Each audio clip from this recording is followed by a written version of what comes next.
ஏன் திடீர்னு பணம் வந்தவர்கள் மீண்டும் ஏழையாவார்கள்? ஒரு விஷயம் கற்பனை பண்ணி பாருங்கள். ஒரு நாள் காலை உங்களுக்கு ஒரு ஃபோன் கால் வருகிறது. அந்த கால்ல ஒருவர் சொல்கிறார், வாழ்த்துக்கள், நீங்க லாட்டரியில 20 கோடி ரூபாய் வென்றிருக்கிறீர்கள். அந்த ஒரு நிமிஷத்துல உங்க வாழ்க்கை முழுவதும் மாறிவிடும் போல இருக்கும். முதல்ல நம்ப முடியாது. அப்புறம் மனசுக்குள்ள ஒரு பெரிய சந்தோஷம் வரும். இனி வாழ்க்கை செட் ஆயிடுச்சு என்று நினைப்பீங்க. வேலைக்கு போக வேண்டிய அவசியமில்ல. பணம் பற்றிய கவலை முடிந்தது. நிம்மதியாக வாழலாம். நம்மில் பலரும் இதையே நினைப்போம். ஆனா ஒரு உண்மை இருக்குது. உலகத்துல லாட்டரி அடித்த பலர் சில வருடங்களுக்குள் மீண்டும் பண கஷ்டத்தில் விழுந்திருக்கிறாங்க. சிலர் மீண்டும் பழைய வாழ்க்கைக்கே திரும்பி இருக்கிறார்கள். ஒரு நாளில் கோடிகள் கிடைத்த மனிதன் எப்படி மீண்டும் வெறுமைக்கு வந்துடுகிறான்? இதற்கு காரணம் பணம் இல்லாதது அல்ல, அதை பயன்படுத்தும் பழக்கம் இல்லாதது. ஒரு சிறிய கதை. ஒரு நகரத்துல ஒரு சாதாரண மனிதன் இருந்தான். அவன் ஒரு நிறுவனத்துல வேலை பார்த்தான். மாத சம்பளம் வந்தால் அதை வச்சு குடும்பத்தை நடத்துவான். அதிக வசதி இல்ல, ஆனா வாழ்க்கை அமைதியா இருந்தது. கால வேலைக்கு போறது, மாலை வீட்டுக்கு வருவது, இப்படிதான் அவன் வாழ்க்கை ஓடிக்கொண்டிருந்தது.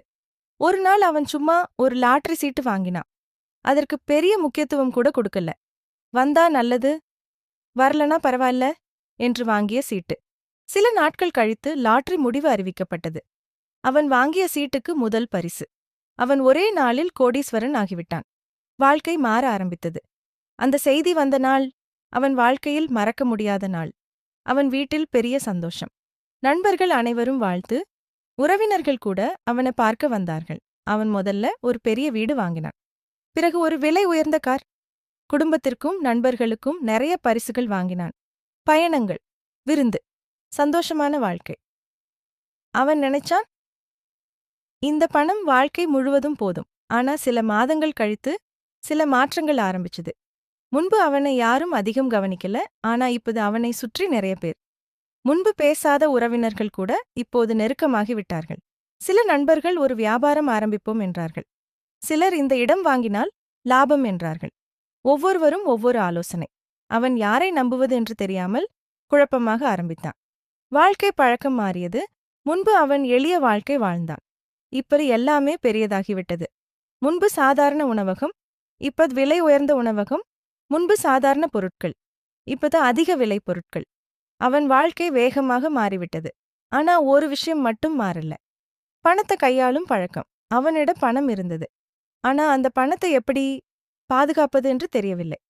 யாரோ சொன்னதால் சில இடங்களில் பணம் போட்டான். சில முடிவுகள் தவறாகிவிட்டது. சிலர் அவனை ஏமாற்றிவிட்டார்கள்.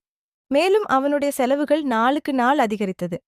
அவன் கவனிக்காமல் இருக்கும்போது அவன் பணம் மெதுவாக குறைய ஆரம்பித்தது. 5 வருடங்கள் கழித்து அவன் வைத்திருந்த பணம் கிட்டத்தட்ட முடிந்துவிட்டது. பெரிய வீட்டை பராமரிக்க முடியவில்லை. காரையும் விற்க வேண்டிய நிலை. அவன் மீண்டும் வேலை தேட ஆரம்பித்தான். ஒரு காலத்தில் கோடிகள் இருந்த மனிதன் மீண்டும் பழைய வாழ்க்கைக்கே திரும்பிவிட்டான். இந்த கதை ஒரு கற்பனை மட்டும் அல்ல. உலகத்தில் பலருக்கு இது நடந்திருக்கிறது. ஏன் தெரியுமா? திடீரென பணம் வந்தாலும் அதை கையாளும் பழக்கம் உடனே வராது. பணம் சம்பாதிப்பதற்கும் அதை பாதுகாப்பதற்கும் தனியான அறிவு வேண்டும். அது மெதுவாகத்தான் கற்றுக்கொள்ள முடியும். நினைவில் வையுங்கள், பணம் வந்தால்தான் வாழ்க்கை மாறும் என்று பலர் நினைக்கிறார்கள்.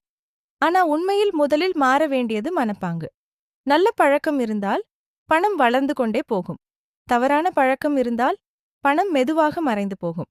அதனால் ஒரு விஷயம் நினைவில் வையுங்கள், பணம் என்பது முக்கியம், ஆனா அதை கையாளும் அறிவு அதைவிட முக்கியம். பணம் முதல்ல வங்கிக் கணக்கில் வராது, மனதில தான் ஆரம்பிக்கும். மேலும் money mindset, life changing stories, இப்படி யூஸ்ஃபுல் கான்டென்ட் பார்க்க சேனல் சப்ஸ்கிரைப் பண்ணுங்க. நன்றி.